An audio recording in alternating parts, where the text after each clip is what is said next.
Bonjour à toutes et à tous, nous sommes très heureux de vous retrouver aujourd'hui pour cette webconférence qui nous permet de vous accueillir, de vous retrouver pour beaucoup d'entre vous. Webconférence à l'initiative de l'AF3M et qui concerne le thème suivant, maladies hématologiques et Covid-19. Alors, c'est une habitude pour moi que de vous proposer d'intervenir d'ores et déjà sur le chat, comme vous le faites si nombreux et avec beaucoup de fidélité et de plaisir.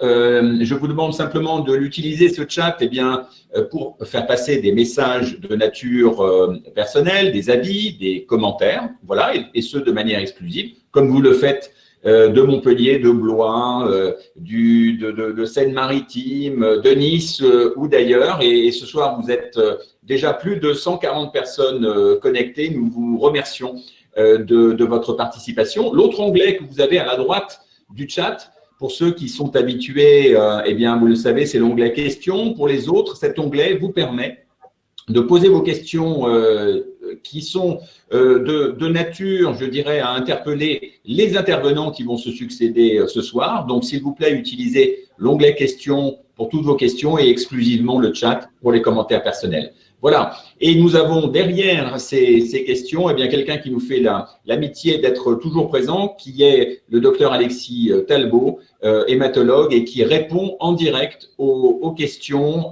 par chat. Voilà. Après ces quelques mots de bienvenue, je passe la parole à notre modérateur du soir, donc qui est Bernard Delcourt. Bernard, c'est à toi. Oui, écoutez, bonsoir à vous tous. Heureux de vous retrouver pour cette 4e webconférence.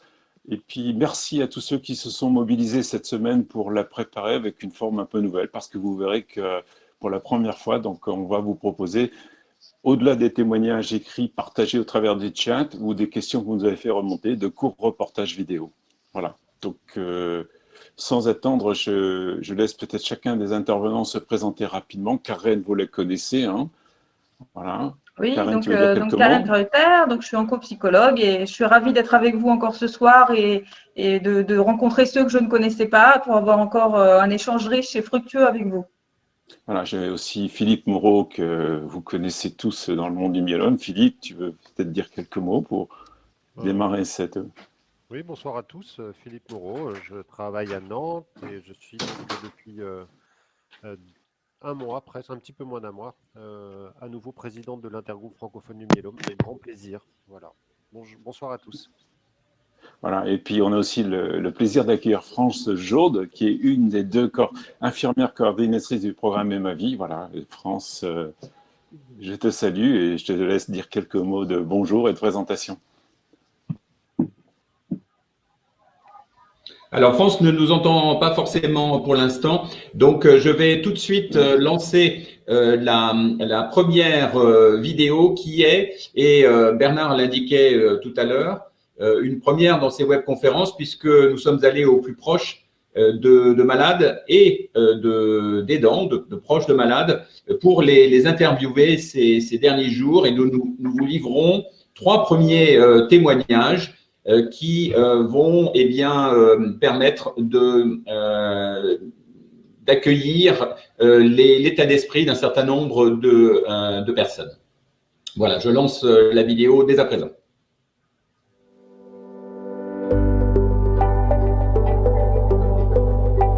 Les premiers temps du confinement, c'est-à-dire les 2 premières semaines, j'étais véritablement angoissée à l'idée de contracter le Covid-19, persuadée qu'étant immunodéprimée, je ferais certainement une forme grave qui me conduirait en réanimation, voire au cimetière.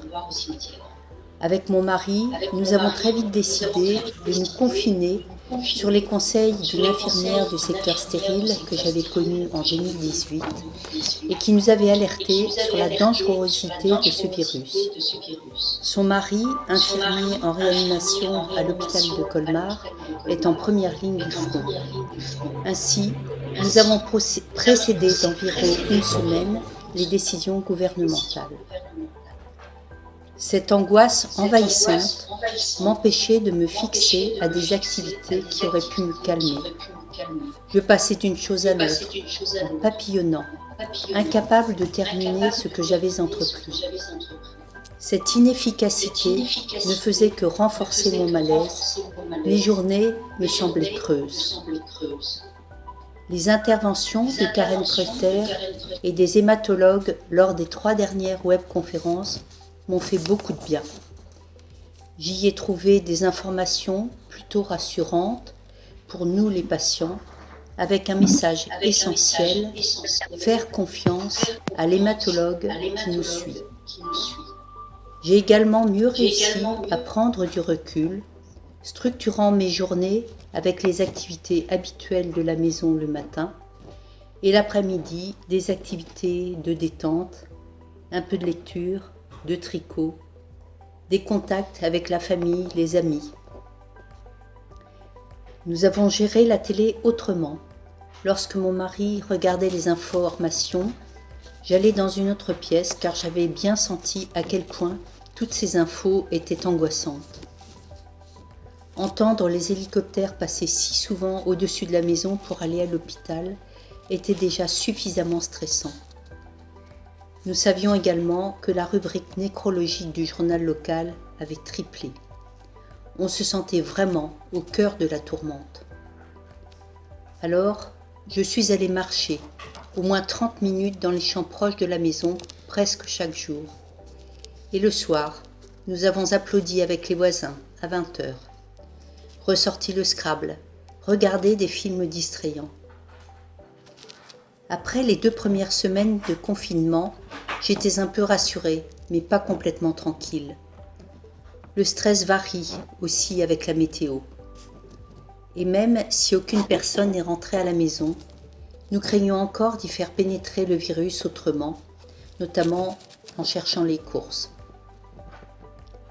Pour la partie médicale, pour moi c'est assez simple, puisque je suis en rémission sans traitement depuis ma dernière greffe de moelle en février 2018. Je n'ai que des immunoglobulines. J'ai rendez-vous avec l'hématologue à Strasbourg début mai. Ce sera probablement une consultation téléphonique ou par vidéo. J'ai la chance de pouvoir contacter le médecin par mail si besoin. Je terminerai ce petit témoignage par une pointe d'humour à l'alsacienne. Savez-vous pourquoi il y a plus de cas de Covid-19 en Alsace? Alors, essayez de prononcer Niederscheffolsheim sans postillonner. Portez-vous le mieux possible et prenez du plaisir malgré tout. Restons bien vivants. Je suis contente d'avoir pu bénéficier d'un report de 15 jours pour faire ma séance de Darzalex parce que ça m'embêtait d'aller à l'hôpital et bon, maintenant il faut que je poursuive quand même parce que je dois le faire quand même une fois par mois et là j'ai bénéficié de 15 jours de report.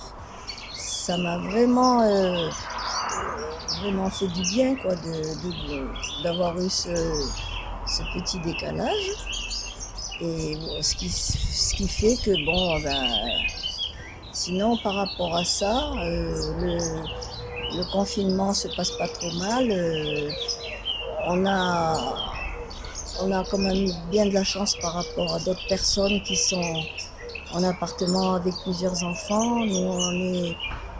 Nous ne sommes que 2, mon mari et moi, et nous habitons dans une petite maison. Alors donc, on n'est pas confinés comme beaucoup de personnes qui peuvent. Nous, on a un petit jardin, on peut vraiment bénéficier de tous ces avantages. Ce qui fait que depuis que nous ne pouvons pas sortir, on a aussi beaucoup de chance d'avoir de très gentils enfants. Et bon, ce qui fait qu'on n'est pas malheureux du tout par rapport à ça. Et pour les courses, nous avons les enfants qui sont adorables et qui qui nous laissent pas tomber parce qu'ils veulent pas que nous sortions. Notre force. L'épidémie me fait un peu peur. J'étais affaibli par le cancer et par les traitements qui m'ont aussi redonné vie. Je suis fragile et je dois faire attention à moi, appliquer à la lettre les fameux gestes barrières et me protéger. Je suis vulnérable. Mais j'ai aussi une force qui me tient chaud. J'ai déjà vécu comme beaucoup de malades le confinement, l'isolement. Cloué chez soi, c'est mieux que dans une chambre d'hôpital avec la souffrance et l'ignorance du lendemain. J'ai appris à vivre jour après jour pour pouvoir aller plus loin, le plus loin possible. J'ai souvent pensé à la mort, ce n'est pas une idée qui me paralyse, mais je ne la vois pas encore sur ma route. Je ne suis pas armé, je ne suis pas un guerrier, j'ai simplement appris et je continue d'apprendre de ce que je vis et de tout ce que me donnent les personnes qui m'accompagnent. Nous sommes des malades pour qui, encore aujourd'hui, le mot guérison n'existe pas. Mais nous nous entraidons, nous ne sommes pas seuls. Aujourd'hui, dans cette catastrophe épidémique, nous pouvons aider et partager avec tous ce que nous avons appris de notre parcours de vivant malgré tout. Voilà, merci à ces trois intervenants pour ces témoignages spontanés. Nous revenons maintenant, après ce partage, à nos différents intervenants. Je passe la parole au modérateur, à Bernard. Oui. Bon, bah, écoutez, merci. Je rejoins Hervé et je remercie ces personnes qui se sont mobilisées en quelques heures pour nous proposer ces témoignages. Et puis, voilà, on va peut-être demander à Karen de réagir sur tes témoignages avant de donner ensuite la parole à France, qui parlera donc au nom des 265 patients qui bénéficient du programme Ma Vie aujourd'hui. Hein, Karen, comment tu réagis? Oui, alors merci beaucoup pour ces témoignages. C'est vrai qu'on avait envie de vous entendre, voilà, de partir un peu de votre parole. Alors, moi, dans ces témoignages, il y a des choses voilà, sur lesquelles j'ai quand même envie de dire quelques mots. Dans le témoignage de Claire, je vois que dans un premier temps, elle était débordée par l'angoisse et qu'aujourd'hui, elle a repris un petit peu la main sur la situation. Elle s'est adaptée, hein, et ça, c'est quelque chose dont on est tous capables, bien entendu, de s'adapter. Et elle l'a fait en gérant l'information, elle l'a fait en ayant des activités physiques, en ayant des activités ludiques, en ayant des activités manuelles, en marchant dans la nature, en ayant des moments de partage avec les autres. Hein. Donc, on s'adapte, on trouve aussi son équilibre avec les semaines qui passent. Alors, il y a le témoignage de Janine, et je dirais Janine et les oiseaux. Hein. Je pense qu'on était dans un collectif. Alors, moi, ce que je trouve très fort dans le témoignage de Janine, c'est ce point de vue positif sur les événements. C'est-à-dire que ça, c'est un des secrets pour bien vivre à la fois la maladie, mais aussi le confinement, c'est être capable de voir les avantages et les bénéfices. Et Janine nous dit, j'ai un répit parce que j'ai pas mon traitement, voilà, donc ça me fait un répit. Elle dit qu'elle a de la chance par rapport à d'autres, qu'elle est privilégiée parce qu'il y a des gens qui sont beaucoup moins bien logés, beaucoup moins bien soignés. Donc, elle trouve qu'elle a de la chance et elle parle aussi de l'entourage. Et je trouve ce témoignage positif dans le sens où on se rend compte que le point de vue qu'on a sur les événements, il est quand même déterminant sur notre vécu. Et puis, dans le témoignage de Laurent, quelque chose de plus philosophique, hein, ce qui ne m'étonne pas de lui. On a à la fois le témoignage d'une vulnérabilité. Oui, c'est vrai, nous sommes fragiles. C'est vrai, nous sommes vulnérables. Mais en même temps, des forces que nous avons et que nous pouvons mobiliser. Il le dit bien et c'est vrai pour nous tous. Traverser les épreuves, c'est aussi avoir davantage d'outils et de moyens de faire face à celles qui viennent. Et puisque j'ai eu la chance de voir cette vidéo dans sa totalité, là, il nous a manqué un petit peu de sa parole. Je voudrais dire qu'il parle à la fin de l'aide qu'on peut apporter aux autres et du partage. Ça aussi, aider les autres, s'occuper des autres, partager avec les autres, c'est quelque chose qui peut nous aider à mieux vivre cette période difficile dont on va tous apprendre. Comme on apprend de la maladie, hein, en s'adaptant, on va aussi apprendre de cette période de crise sanitaire qui, je l'espère, individuellement et collectivement, nous permettra de vivre mieux ou de trouver d'autres outils ou d'autres perspectives à l'avenir. Comme j'avais envie vraiment de vous entendre ce soir, je vous propose de répondre plutôt à vos questions plutôt que de continuer à parler. Donc, si vous avez des questions sur lesquelles je peux peut-être amener un éclairage, ce sera avec plaisir.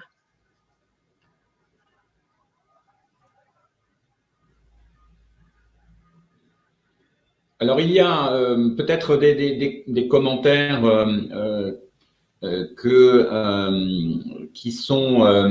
qui viennent comment dirais-je, des questions préalables à cette session. Je pense qu'il serait intéressant de pouvoir commenter effectivement sur le sujet de la période de confinement. Voici quelques questions qui se sont posées. Karen, pouvez-vous réagir par rapport à tout ça? Alors, ça, ce qu'on voit là, en fait, c'est les questions effectivement qu'on avait posées aux témoins pour avoir leur témoignage.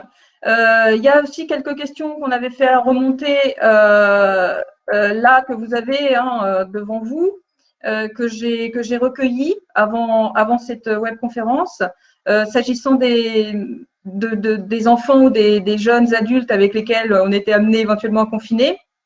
Donc, je voulais juste éventuellement rebondir sur ces questions-là. D'abord, pour ceux qui confinent avec des enfants ou des petits-enfants, certains d'entre vous le vivent. C'est vrai que le temps, là, bon, c'est avec les semaines qui passent, c'est quelque chose qui peut être difficile. Et comment ne pas craquer? Alors, moi, j'ai envie de dire que ce qui est très important, c'est de ne pas se laisser déborder, ni par le temps, ni par l'espace. C'est-à-dire, il faut presque fonctionner comme une école ou comme un centre de loisirs très organisé et avoir presque un programme. C'est-à-dire vraiment répartir, organiser la journée et pas être un peu à la demande dépendant des sollicitations. Ce qui est important avec eux, effectivement, c'est pas forcément qu'on fasse toujours tout ensemble, mais qu'on passe des relais. C'est vrai que ça peut être agréable de partager des moments en famille, mais c'est aussi très important pour que les adultes tiennent, que parfois l'un prenne les choses en main et l'autre est un moment à lui, un moment pour se ressourcer, pour avoir un peu de calme. Donc voilà, par rapport à la communication avec les enfants, moi j'ai un certain nombre de patients qui m'en ont parlé. C'est pas forcément évident de leur parler de la période de confinement ou du virus. En tout cas, même si ça dépend un peu de leur âge, plutôt associer effectivement ce virus à ce qu'ils connaissent des maladies contagieuses comme la varicelle, par exemple. Ils peuvent comprendre qu'on peut l'attraper, c'est pour ça qu'il faut rester à la maison. Et par contre, c'est pas inutile de leur rappeler que le cancer n'est pas contagieux. Je vous dis ça parce que pour prendre en charge beaucoup d'enfants, souvent ils ont éventuellement cette crainte et le virus actuel et le problème de la contagion, etc., peut reposer la question de la maladie et de la contagion. Donc, je vous encourage éventuellement à redire que le cancer n'est pas contagieux. Ça peut les rassurer parce que c'est pas quelque chose qui est rare dans leur esprit. Par rapport au confinement à plusieurs, et notamment certains d'entre vous ont d'autres membres de la famille, et notamment leurs grands-enfants, leurs enfants adultes. Ça, c'est pas quelque chose d'évident non plus. Alors, je dirais que là, il faut réhabiliter le conseil de famille, c'est-à-dire qu'il faut se mettre d'accord sur l'organisation, qu'est-ce qu'on utilise, quoi, qu'est-ce qu'on a le droit de manger quand on a envie de le manger ou qu'est-ce qu'on doit réguler. Que effectivement chacun ait son espace, qu'il y ait quand même de l'intimité et un refuge qui puisse être préservé par les uns et par les autres. Avec le temps, il peut y avoir une usure et de l'agacement. C'est très important de dire les choses. Vous pouvez instaurer régulièrement une petite réunion et poser effectivement ce qui pose problème ou ce qui vous gêne, ou etc. C'est très important parce que c'est dommage de voir les liens éventuellement disons, des tensions apparaître à cause de ce quotidien qui devient très pesant. Alors, en même temps, si vos petits-enfants sont venus confiner avec vous, c'est parce qu'on est bien chez vous. Donc ça fait plutôt plaisir. Mais c'est vrai que c'est quelque chose qui n'est pas forcément évident. Alors, cette question, je suis seule et le confinement me pèse de plus en plus. Ça, et bien sûr, on pense à ceux qui sont seuls.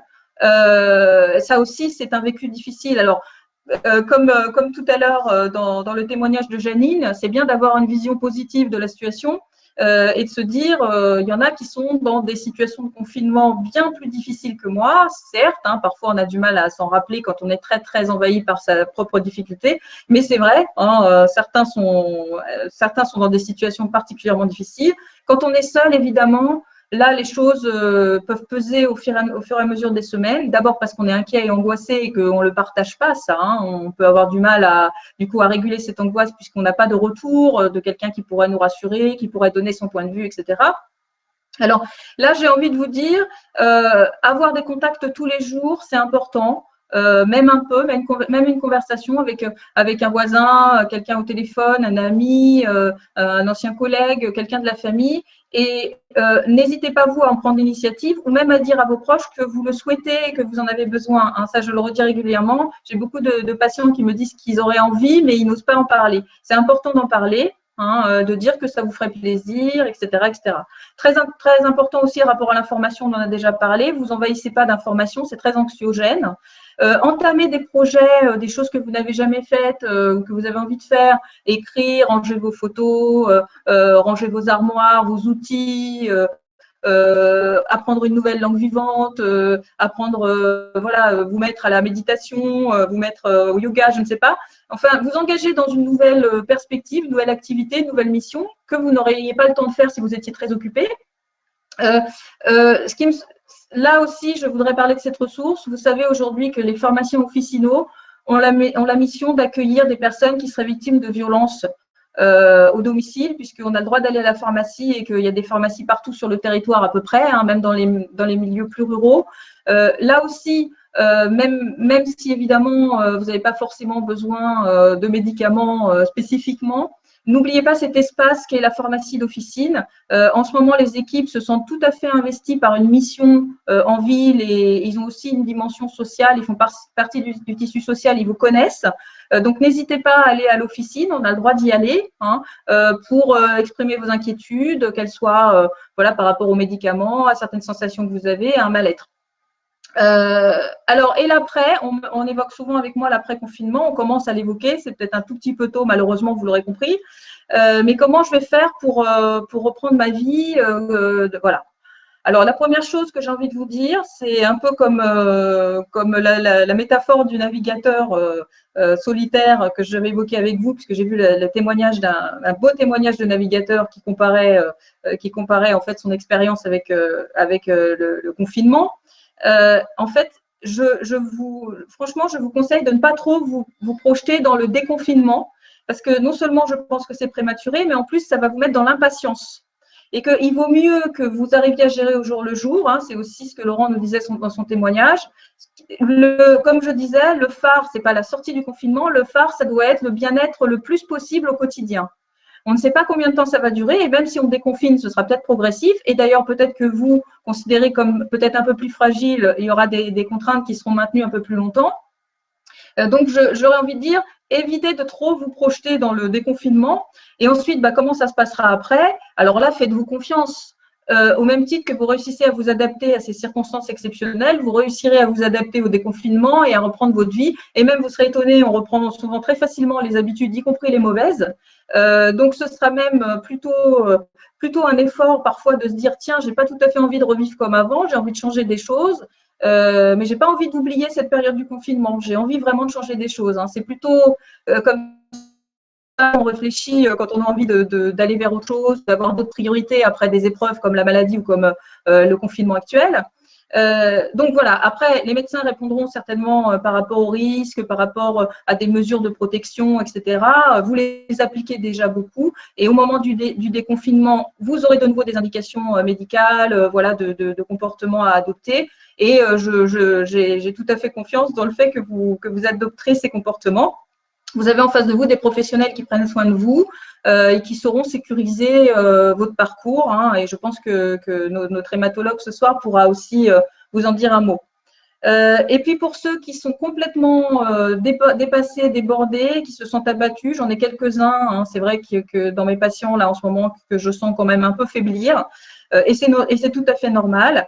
Dans un premier temps, on était plutôt angoissés, hein, c'est ce qu'on entendait tout à l'heure, notamment de Claire, hein, on était plutôt angoissés. Je dirais que là, on commence à déprimer. C'est-à-dire qu'après la phase d'angoisse majeure, on commence à être un peu dans l'ennui, la déprime, voilà, l'incertitude, voilà, voilà, les questions plus existentielles, et c'est normal, hein, on est dans cette temporalité.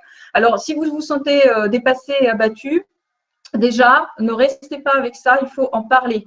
Appelez les associations notamment, hein, qui sont là pour vous écouter, qui sont là pour vous répondre. Voilà, ils sont toujours là et fidèles au poste. Hein. Donc, n'hésitez pas à les appeler pour partager avec eux ces difficultés. Je sais qu'il y a un certain nombre d'initiatives locales qui se sont mises en place ou qui commencent à se mettre en place pour vous, pour vos proches, pour que vous ayez quelqu'un au téléphone pour les questions médicales ou pour des questions d'accompagnement. Évidemment, c'est assez particulier à chaque région, donc je vous encourage en tout cas à vous renseigner, notamment auprès des associations sur ou votre équipe d'hématologie pour savoir ce qui existe. Évidemment, on va voir avec France Jourde, qui est infirmière coordinatrice du programme Et Ma Vie, qui a déjà des initiatives et qui a des choses qui vont encore se développer pour vous aider. Surtout aussi, contact avec le médecin traitant, hein, parce que dans ces moments-là, je le dis, même si je ne suis pas spécialement pro-médicaments, dans des épreuves comme ça, déjà on a la maladie, les effets secondaires des traitements, on doit vivre avec l'incertitude, on se sent vulnérable, on a peur, en plus on est confiné, si en plus on est confiné tout seul éventuellement, enfin il y a plein de choses qui font que ça peut être psychologiquement difficile et c'est normal. Dans ces cas-là, parlez-en à votre médecin traitant. Peut-être déjà qu'il pourra voilà, vous amener un message de réassurance, mais éventuellement vous prescrire. Là, j'ai une patiente là qui n'était pas du tout favorable, mais qui a accepté de prendre un petit traitement psychotrope. Alors, ça peut être un petit anxiolytique si besoin, ça peut être un petit antidépresseur quelque temps. Enfin bon, c'est en fonction de votre situation, qui en tire d'énormes bénéfices. Donc, c'est pas bon pour tout le monde. Mais j'ai envie de vous dire, dans des périodes exceptionnelles, moyens exceptionnels, ceux qu'on n'envisageait pas avant peuvent être utiles. Donc, n'hésitez pas à solliciter votre médecin. Ça peut aussi être très utile pour vous quelques semaines. Hein. Voilà. Est-ce qu'il y avait d'autres questions ? Pas d'autres questions pour l'instant. Je propose donc soit que nous proposions à l'intervention de France, soit Karen, le témoignage de Laurence. Qu'est-ce que tu préfères ? Ben non, moi je passerais bien le relais à France parce qu'elle aussi, elle recueille la parole et le vécu des patients au téléphone dans son accompagnement. Je trouve que ce serait une bonne transition qu'on se passe le relais l'une à l'autre. Donc je lui laisse avec beaucoup de plaisir la parole et je salue aussi, j'en profite pour saluer les initiatives de ces soignants, que ce soit pour elle, ses collègues et pour tous ceux qui œuvrent sur le terrain, à distance, par tous les moyens possibles pour améliorer le vécu des patients et de leurs proches pendant cette période.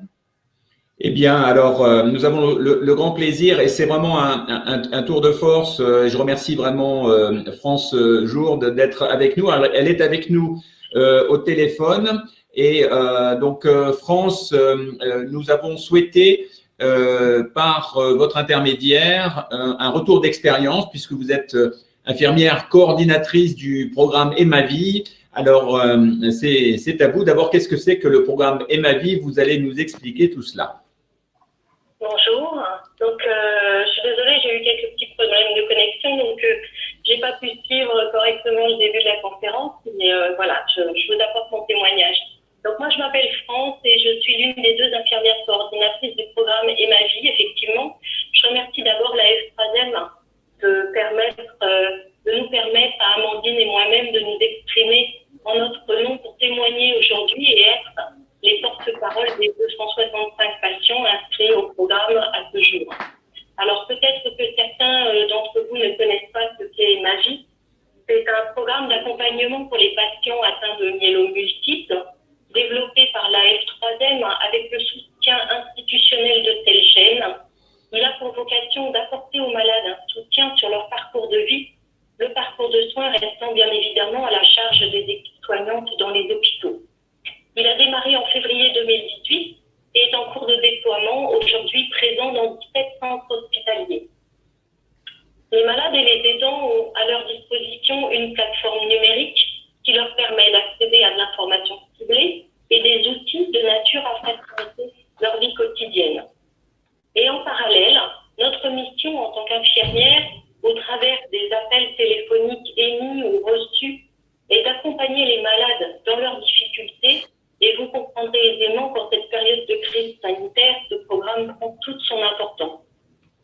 Nous sommes donc à leur écoute pour les soutenir, répondre à leurs questions de la façon la plus individualisée possible et toujours en totale coordination avec les équipes soignantes.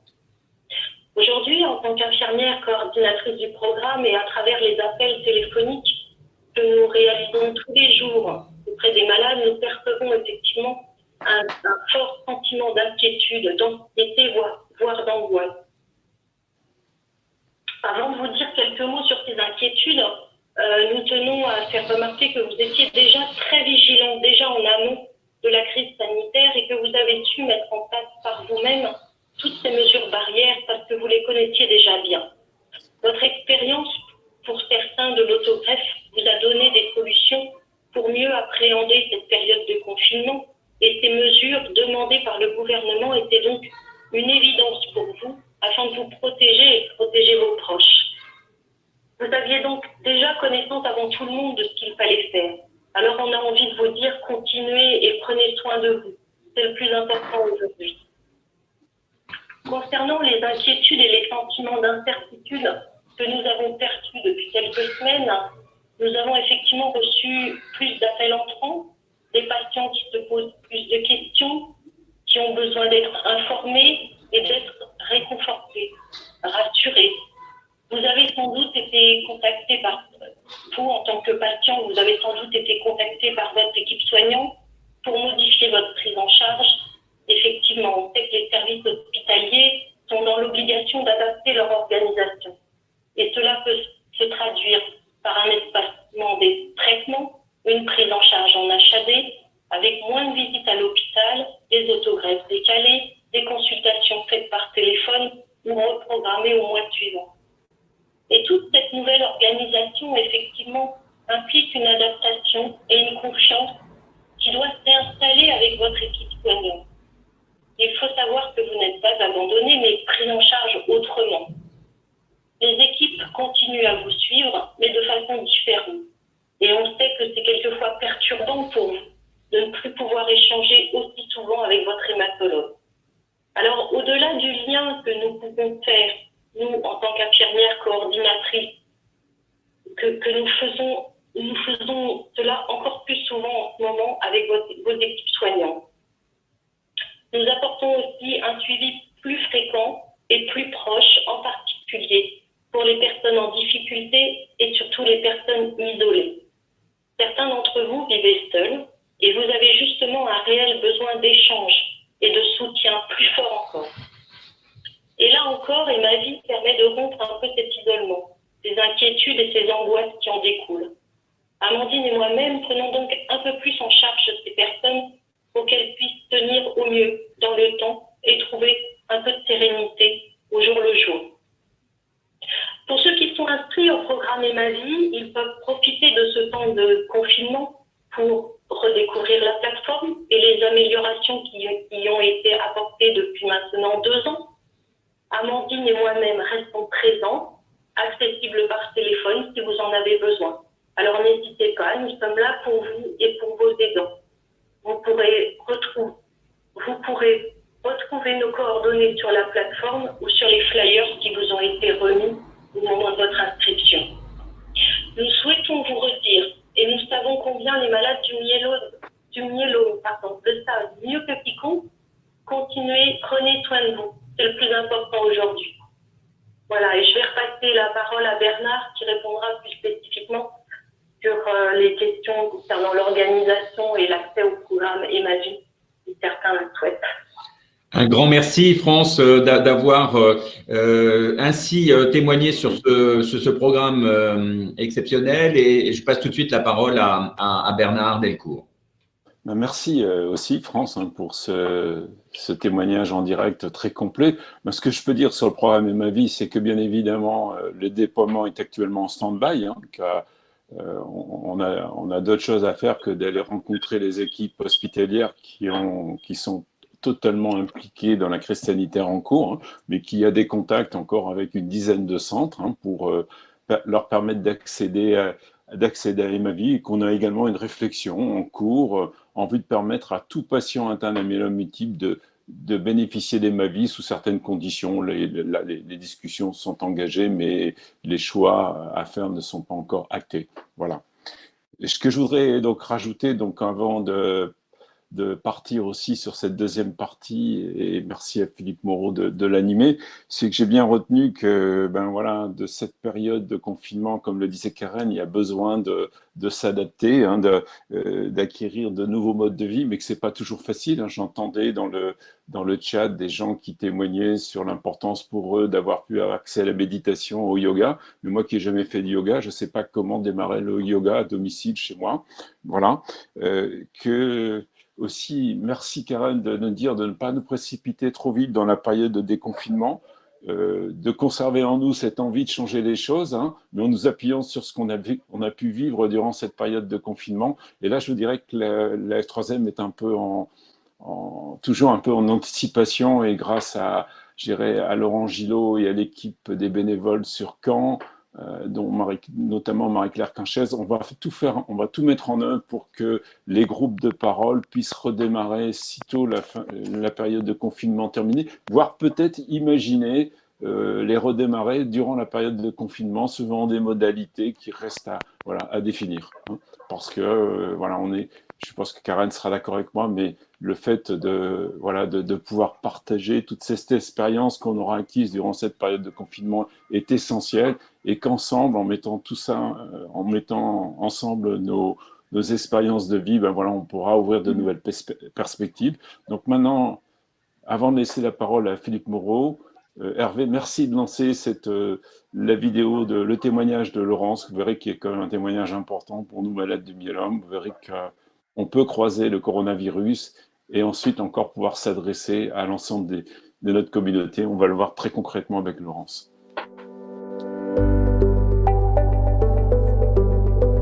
Bonjour à tous, je m'appelle Laurence, j'ai 48 ans, j'habite près de Lille.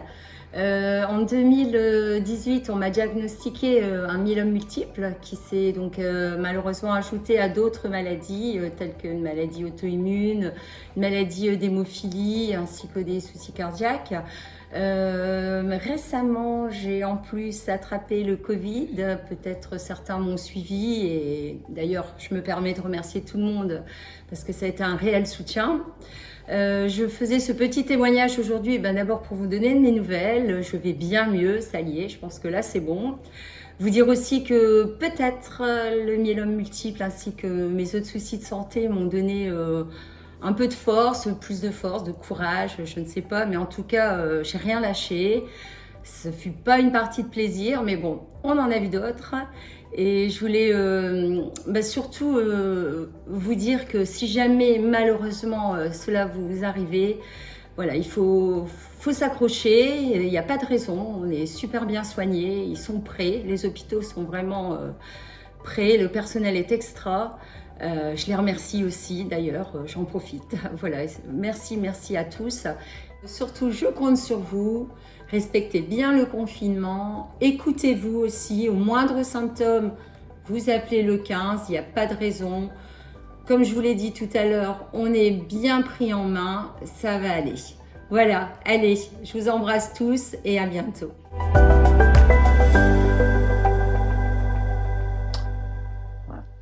Écoutez, un grand merci, Laurence.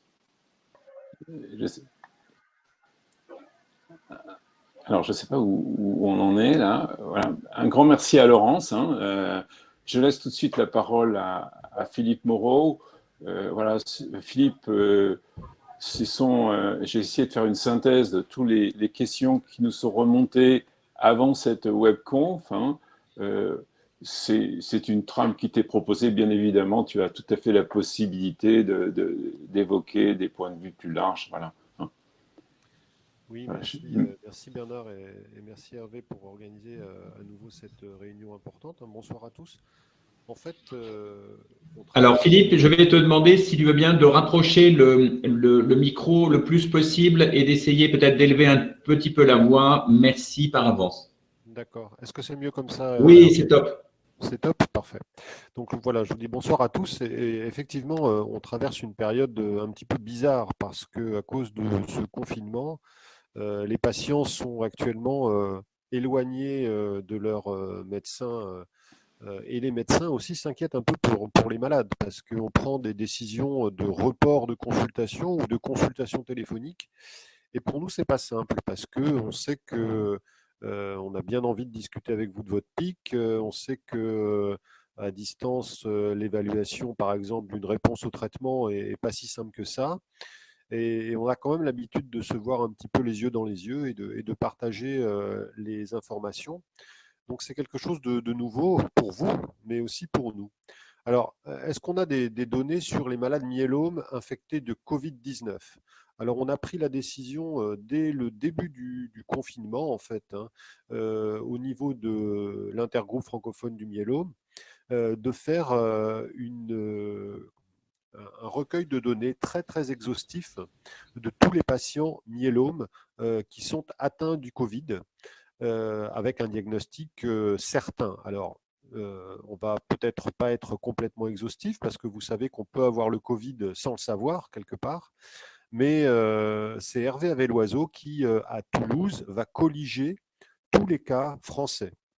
Et là, je peux vous rassurer, hein, depuis qu'on a mis en place ce recueil de données, on a contacté tous les centres de l'IFM, et vous savez que l'IFM regroupe à la fois les CHU, mais aussi les centres hospitaliers départementaux, les centres plus petits, aussi les cliniques qui font de l'hématologie. Et pour le moment, on a très peu de cas qui nous sont remontés. Je crois qu'Hervé a moins de 30 cas Covid-19 myélome en France. Alors le recueil y est en cours, hein, puisqu'on a demandé à chaque médecin au fil de l'eau d'envoyer systématiquement les observations et les cas à Hervé. On a envie de comprendre un petit peu si le Covid va toucher un petit peu plus de patients qui sont hors traitement, simplement en surveillance, ou si certains traitements vont plus être associés au Covid. Donc ça, ce sont des données extrêmement, extrêmement importantes et qu'on partagera avec vous en temps réel. Si les médecins jouent le jeu. C'est très important. On a relancé encore aujourd'hui tous les centres français pour leur dire que ce sont des données très importantes. Alors on s'est mis d'accord aussi au niveau international pour recueillir les données avec le groupe espagnol qui, comme le groupe français, regroupe quasiment tous les hôpitaux en Espagne, avec nos collègues américains. Et le Covid est en train de frapper très sévèrement les États-Unis. Donc on va avoir des données. Alors pour le moment, je vous dis très peu de cas diagnostiqués et c'est assez rassurant. Et pas tant sur les 30 cas à peu près enregistrés, très peu de cas graves. Donc ça aussi, c'est extrêmement, extrêmement rassurant. Alors pourquoi? Je crois que vous, patients, vous faites attention à vous et c'est très bien. Et vous avez très vite appliqué les mesures barrières hein, qui sont vraiment très, très, très importants. Le lavage des mains et la protection du visage, c'est très, très important. Je ne pense pas que les gants soient si importants que ça. On voit beaucoup de gens avec des gants et quand on met des gants, on se dit peut-être qu'on oublie de se laver les mains. Donc moi, je ne supporte pas tant que ça le port de gants, mais bon. Les mesures barrières sont importantes, elles sont importantes pour vos proches et je pense qu'actuellement, c'est extrêmement important de respecter le confinement. C'est vraiment fondamental. C'est une mesure qui a permis de réduire le nombre de cas d'une manière extrêmement importante. Alors, il faut on joue tous le jeu. Et moi, je suis un petit peu inquiet de voir que, avec les beaux jours qui arrivent là depuis une semaine, on s'est un petit peu relâché depuis le week-end dernier. Et je crois que le message, c'est vraiment confinement le plus longtemps possible. Alors, peu de cas graves. Il n'y a pas plus de cas chez des patients qui reçoivent des traitements que sur des patients qui ne reçoivent pas de traitement. On a même l'impression que certains médicaments, dont le Revlimid, sont capables d'activer certaines cellules immunitaires qui permettraient peut-être de lutter contre le Covid. Donc on n'a pas l'impression, alors on n'a pas du tout fait de calcul scientifique, hein. Ce que je dis, ça repose pour le moment sur des impressions, mais on n'a pas l'impression que les malades porteurs de myélome vont courir un risque plus important que tout un chacun concernant le Covid. Et ça, c'est aussi plutôt satisfaisant pour vous. Alors, vous avez remarqué que tous les centres français ont respecté des consignes qui ont été données par l'intergroupe francophone du myélome. On s'est réunis en téléconférence et on a tous ensemble décidé d'essayer d'alléger certains traitements dans la mesure de possible. On a essayé d'alléger notamment la dexaméthasone, qui est donc ce corticoïde, corticoïde fortement dosé que bon nombre d'entre vous reçoivent quand ils reçoivent des traitements, parce qu'on considère que la dexaméthasone diminue les défenses et peut vous exposer à un risque supplémentaire. Donc, dans la mesure du possible, on a diminué un petit peu les doses de dexaméthasone.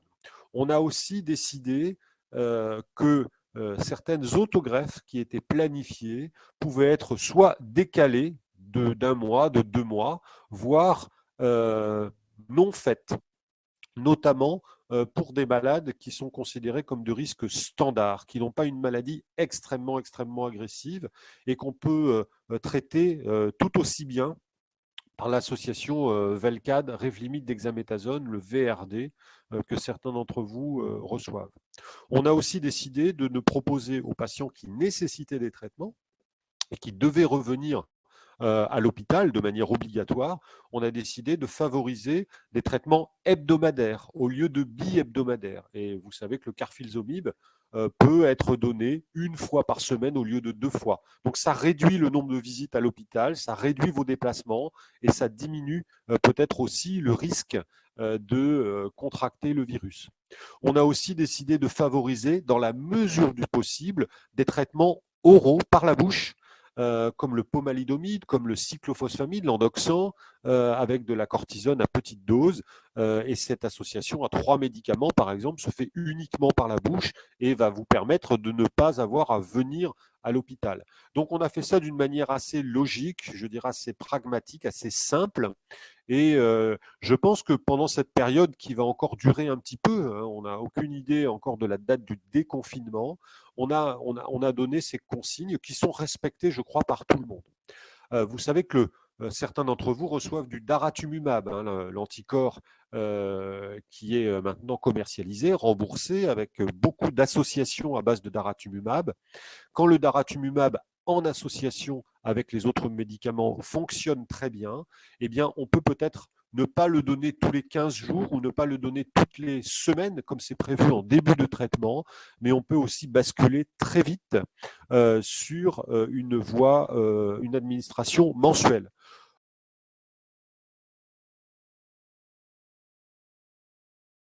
Alors, nous avons eu une coupure avec le professeur Moreau. Comme vous l'avez entendu il y a quelques instants, la communication, effectivement, n'était pas optimale, mais il nous a fait l'amitié de se rendre disponible, à changer de bureau pour se joindre à nous.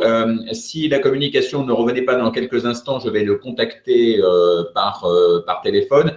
Nous faisons les meilleurs efforts pour cela. Dans l'intervalle, eh bien, c'est le moment de parler du MOOC. Et oui, le MOOC va démarrer bientôt. Je sais qu'il est plébiscité par chacun d'entre vous. Je vais passer la parole à Bernard Delcourt qui va vous en donner les principaux traits cette année. Je dirais juste du 16 avril au 14 juin. Bernard, c'est à toi. Et pendant ce temps-là, je vais appeler le professeur Moreau qui revient de ce pas. Oui, je suis revenu, je suis désolé. Excusez-moi, je sais qu'on vient d'être coupé et je n'ai pas bien compris pourquoi. Ouais. Voilà, vous êtes de retour, c'est l'essentiel. Entre-temps, on a parlé du MOOC auquel vous participez également. Donc, c'était l'occasion d'une page de publicité, voyez-vous. Très bien. Et vous m'avez entendu jusqu'où alors ? Jusque le fait que tu terminais, Philippe, en disant, voilà, tu as présenté les différentes orientations que vous aviez décidées, tu as terminé par le fait de favoriser les traitements oraux et que voilà, l'approche de l'IFM, si vous voulez, être pragmatique. Voilà. D'accord.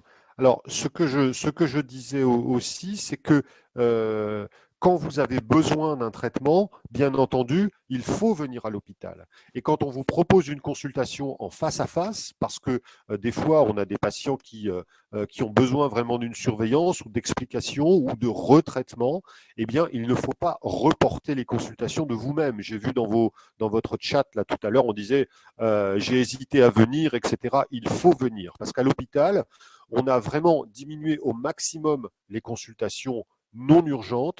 Les salles de consultation, les salles d'attente sont très souvent vides et il y a des parcours qui vous permettent de rester le moins longtemps possible à l'hôpital. Donc si on vous dit venez, ben, il faut venir bien entendu et le personnel est maintenant très aguerri fait en sorte de vous protéger aussi le plus possible. Encore une fois, depuis maintenant un mois, dans le service, par exemple, à Nantes, on a eu simplement un seul patient qui est venu en hôpital de jour, dont on était certain qu'il soit contaminé, et on a fait en sorte de l'isoler immédiatement. Donc je pense que le risque de contamination à l'hôpital est finalement assez faible pour vous. Donc il faut vraiment que vous veniez dans la mesure du possible.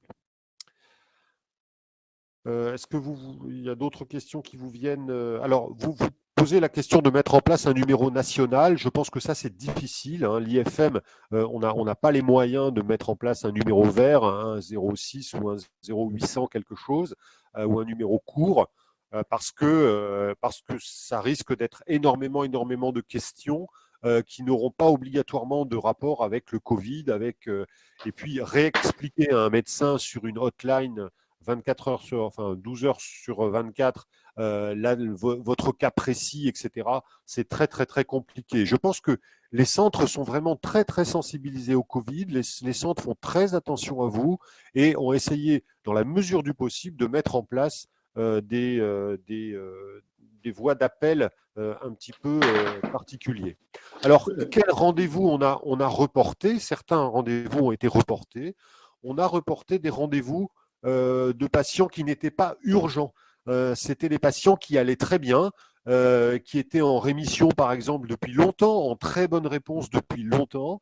Et on avait ces visites un petit peu systématiques tous les 3 mois ou tous les 2 mois, etc. Donc, on sait dans ces cas-là qu'on peut vous suivre sur une électrophorèse, on peut passer un coup de fil et voir comment vous allez. Et si vous n'avez pas de nouvelles douleurs, si vous n'avez pas eu d'amaigrissement, s'il n'y a pas eu de fièvre importante, etc., on a les examens sanguins sous les yeux, votre numération, votre taux de calcium, l'état de votre fonction rénale, on regarde le pic ou les chaînes légères ou la protéinurie, et puis on est capable de vous dire votre traitement fonctionne. Alors certes, on ne va pas aller aussi loin dans les détails que lorsqu'on est en face à face, mais néanmoins, on ne prend pas de risque à décaler des consultations et tous les centres ont mis en place des consultations téléphoniques.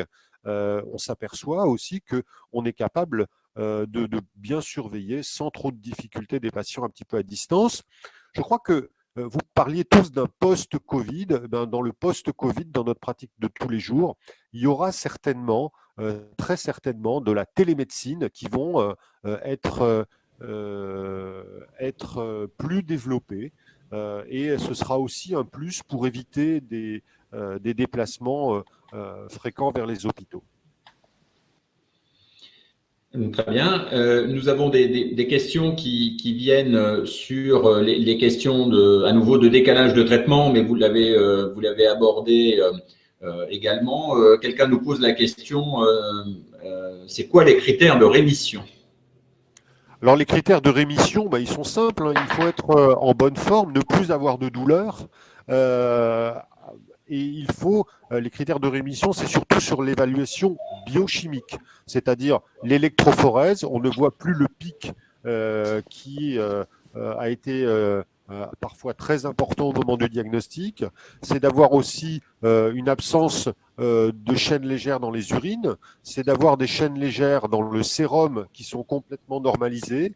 Et quand on a une électrophorèse qui est redevenue normale, dans certains cas, on va jusqu'à la ponction de moelle, au myélogramme. Et sur la ponction de moelle, on va voir qu'il n'y a plus de plasmocytes, de cellules anormales dans la moelle osseuse.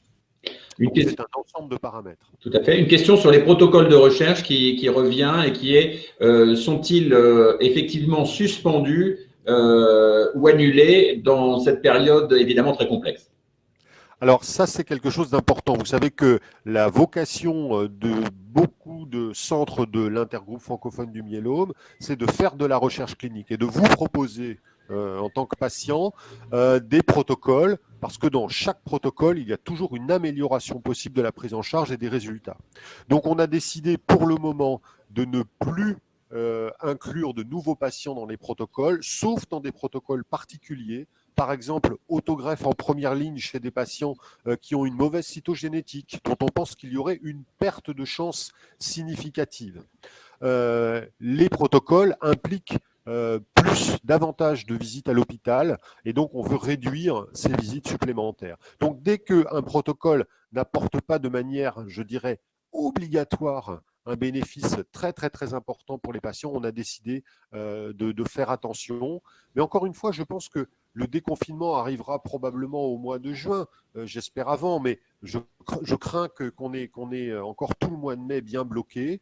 Mais dès lors qu'on reprendra notre activité de tous les jours, on reprendra bien entendu les protocoles. Alors j'entendais des choses, des questions aussi pour l'après, c'est-à-dire que comment on va se déplacer? Est-ce qu'on portera des masques? Oui, très probablement on portera des masques. Vous, en tant que patient, on essaiera, dès que les tests seront disponibles à grande échelle, de vous diagnostiquer tout de suite. Est-ce que vous avez été en contact avec le virus ou pas? On aura différentes techniques pour ça. On aura la technique de PCR, qui est la technique actuellement de référence pour poser le diagnostic, c'est-à-dire trouver le génome du virus qui circule dans le sang, mais on aura aussi, je pense, assez vite à notre disposition des techniques sérologiques, c'est-à-dire regarder si vous avez des anticorps, oui ou non, contre le virus. Et si vous n'avez pas été en contact avec le virus, eh bien, il faudra continuer à faire attention, parce qu'on va se retrouver dans une situation où peut-être 5-10% de la population aura eu le virus, mais 90% n'aura jamais été en contact avec le virus. La vaccination ne sera pas disponible pendant environ 1 an, donc il faudra encore faire attention, mais on aura sans doute des armes médicamenteuses à notre disposition contre le virus. On sera informé, on saura bien prendre en charge les patients qui ont le Covid. Et encore une fois, les Covid chez les patients porteurs de myélome ne sont pas associés à un nombre de passages en réanimation plus important, etc. Alors, on compte beaucoup sur les protocoles d'investigation en cours qui testent des médicaments. On a beaucoup parlé de l'hydroxychloroquine, mais il y a d'autres médicaments. Et il y a beaucoup de choses qui sont en cours dans les hôpitaux français pour essayer de trouver des remèdes qui pourront diminuer la gravité de la maladie. Et peut-être que vous ferez une infection à Covid sans avoir jamais plus qu'un petit peu de fièvre, un petit rhume, et ça passera. Mais nous sommes en tout cas, et nous serons de plus en plus informés. Vous savez que tous les jours, on apprend de nouvelles choses sur ce virus, sur des manifestations cutanées, par exemple, qu'on n'avait pas mis en évidence, qu'on n'avait pas décrit au moment des premiers cas en France, etc., etc. Donc notre connaissance, elle augmente. Nos armes contre le virus vont augmenter. La vaccination, c'est probablement pas avant 1 an quand même, et il faudra faire attention. C'est sûr que notre façon de travailler et la façon de venir à l'hôpital va changer. Et oui, vous aurez des masques quand vous viendrez à l'hôpital. J'ai vu que c'était parmi les questions qui étaient posées dans le chat. Bernard, peut-être, nous arrivons bientôt sur les mots de la fin, et j'aimerais… Ce que je voudrais simplement donc dire à Philippe, c'est qu'on a eu un échange avec Alexis Talbot avant la webconf. La région parisienne, c'est quand même un gros poil. La PHP est en train de mettre en place un numéro unique pour les malades du myélome. Enfin, il réfléchit. Ah ben écoute, voilà. C'est une bonne chose. C'est vrai que après, le nombre de cas est très très très différent d'une région à l'autre, hein. Certaines régions, malheureusement, ont été dramatiquement touchées, comme le Grand Est, comme la région parisienne, comme maintenant la région Franche-Comté, etc., etc. Voilà. Donc, moi, avant peut-être de dire quelques mots sauf si tu veux intervenir sur d'autres sujets, je voudrais d'abord te remercier parce qu'à nouveau, je dirais, le message est très rassurant et moi, j'aime entendre dire que finalement, par rapport à ce virus, la connaissance elle se complète de jour en jour, hein, et que ça, c'est quand même essentiel, et que vous développez tous les travaux qui sont faits en termes de clinique pour trouver les meilleurs traitements, voilà, progressent, hein, et que, voilà, et je retiens aussi le fait que, quel que soit le déroulement de la phase de confinement, qui n'est pas encore de toute façon tout à fait devant nous, il faudra rester vigilant et adopter, je dirais, des mesures barrières de façon un peu plus permanente que ce qu'on pouvait faire auparavant. Je voudrais aussi remercier donc les 18 tuteurs qui sont mobilisés sur le MOOC. Donc, on s'est posé la question au sein de la F3M pour anticiper cette session du MOOC qui habituellement se déroulait sur les mois de mai et juin. Comme Hervé l'a dit, et merci aussi à Hervé parce qu'on l'a mis un peu en tension pour que la nouvelle plateforme puisse être opérationnelle avec 3 semaines d'avance, hein, ce qui est le cas. Donc, vous verrez, ce MOOC, en termes de contenu, il va prendre en compte tout ce qu'on a pu, vous vivez actuellement, et reviendra sur la problématique de la pandémie en cours, hein. On a aménagé le démarrage de ce MOOC pour prendre en compte, bien évidemment, ces événements. Il y a aussi, grâce à une collaboration avec Celgene, des contenus nouveaux sur justement ce que sont les essais cliniques, comment ils se déroulent. Voilà, vous verrez, c'est toutes des petites capsules vidéo très bien faites là, qui vont vous permettre de mieux appréhender ce que sont les essais cliniques. On a aussi complété toute la partie droit, hein, parce que pour vous donner des informations sur les nouveaux droits qui viennent, les nouvelles décisions qui viennent d'être prises en matière de droit concernant donc la pandémie en cours. Voilà. Donc merci, vraiment un merci appuyé aux 18 heures. On a eu un certain nombre de réunions téléphoniques, hein, pour préparer ce contenu. On est prêt et je dirais vous êtes nombreux parce qu'on pense que voilà, c'est une bonne façon de poursuivre ce parcours pédagogique qu'on a initié maintenant il y a 3 semaines, hein, voilà, tout à fait au début de la période de confinement, en étant sur le MOOC, sachant que fort de l'expérience acquise, il y a de la souplesse, vous n'êtes plus obligé de suivre toutes les étapes pour ceux qui ont déjà eu l'occasion de suivre le MOOC. Par contre, pour ceux pour qui c'est la première fois, on les encourage donc à suivre les modules étape par étape. Je rappelle aussi, et ça me permet de remercier Philippe Moreau, mais plus largement tous les membres du bureau, hein, qui participent et animent les webconférences qui sont organisées tout au long du parcours du MOOC, hein. Il y en a 4 de prévus. Voilà. Et donc, écoutez, on va s'attacher à relire les contenus, à affiner les derniers points de détail, mais soyez rassurés, le 16 avril à 9h, vous pourrez vous connecter et démarrer ce parcours. Alors, un mot de la fin, si vous voulez bien, Karen, comme les habitudes sont tenaces, un message clé que tu souhaiterais livrer? Écoutez, moi j'ai beaucoup apprécié cette webconférence et finalement ça confirme notre intuition quand on l'a préparée. En partant de vos témoignages, on vous a répondu beaucoup plus précisément. Je vois dans le chat, hein, et notamment merci professeur Moreau, on a répondu beaucoup plus précisément à vos questions, notamment dans le contexte du Covid-19 actuellement. Et moi, ce que je vois, j'interviens auprès de vous depuis quelques semaines, je vous trouve beaucoup moins angoissés. Donc, moi, je suis très contente. Je vois que chacun d'entre vous fait son chemin. C'est pas évident, mais vous voyez, il faut avoir confiance. On s'adapte et on a des ressources et on en sortira plus fort. Et de toute façon, on en sortira. Donc voilà. Bonsoir à tous et puis prenez soin de vous. Philippe Moreau, c'est à vous. Avant que nous préparions nos applaudissements dans une petite heure maintenant. Écoutez, je vous remercie à tous de participer, d'être toujours aussi attentifs, actifs.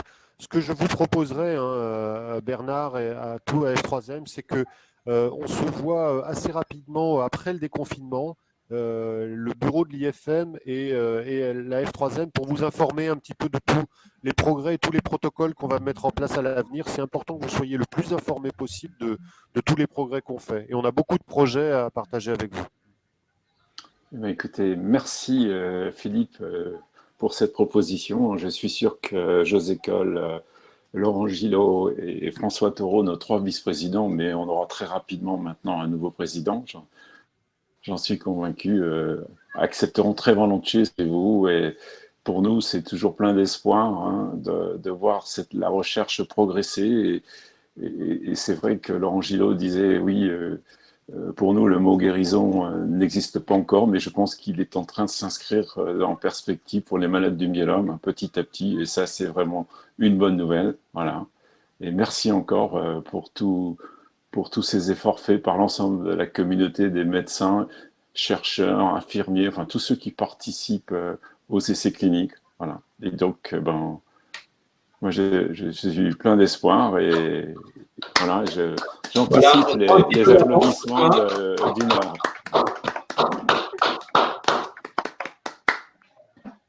Voilà.